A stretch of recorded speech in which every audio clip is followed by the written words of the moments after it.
Hi, I'm Dr. Ken Henry, and this is Conservative Commentary.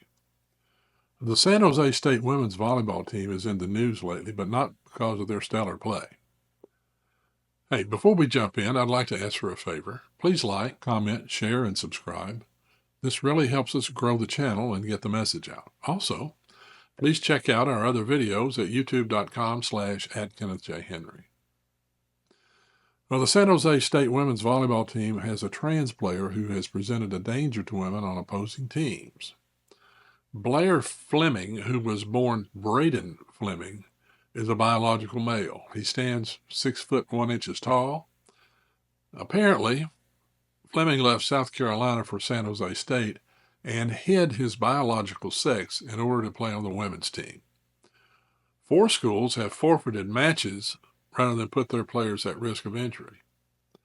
The University of Nevada women's team voted to forfeit, but the university's administration said that Nevada law prevented a forfeit based on a trans player on the other team. Yeah, I know. They did, though, say that team members could opt out and not play without a penalty. Now, if you recall, the Biden-Harris administration just extended Title IX protections to trans athletes. That's right. These folks who are so for women extended Title IX protections to trans athletes. And you can bet Kamala won't change that policy.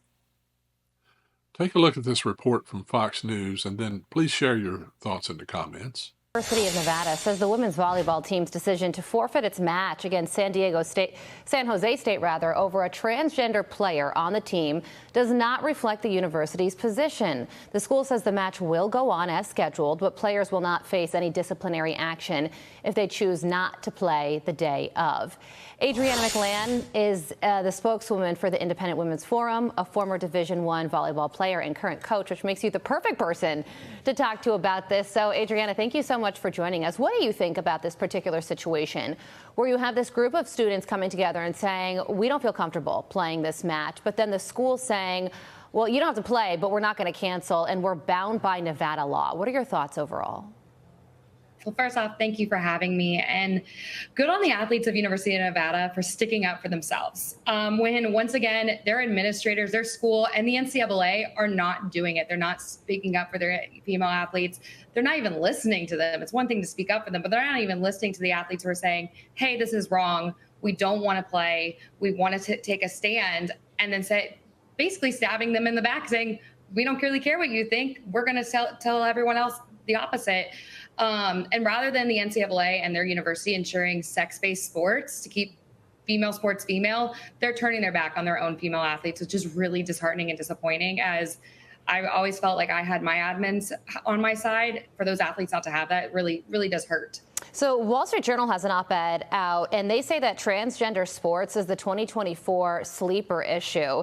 You know, obviously this election is about the economy, the border, abortion, but especially in these down-ballot races, the number of attack ads against Democrats like Sherrod Brown out in Ohio, who's being accused of supporting biological men in women's sports. I mean, you can't turn on your TV in Ohio without seeing one. So what do you think about that? Do you think that this is the sleeper issue which would cut against Democrats this election cycle?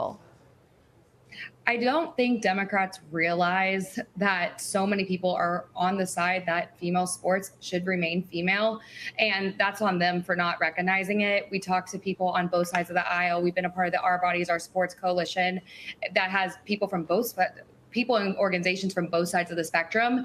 And for them not to listen to women on this issue is just to neglect women in general, because it's not just women's sports, it's women's spaces like prisons, locker rooms, dormitories, scholarships for academics. It spans so much more than sports. And that's why I think sports is like the gateway issue to talk about women's spaces in general. And Democrats are just ignoring that. Yeah, you know, Gallup has a poll out. 70% of Americans told them transgender athletes should only be allowed to compete on sports teams that conform with their birth gender. So for those Americans, it's a matter of fairness. Adriana, thank you so much for joining us.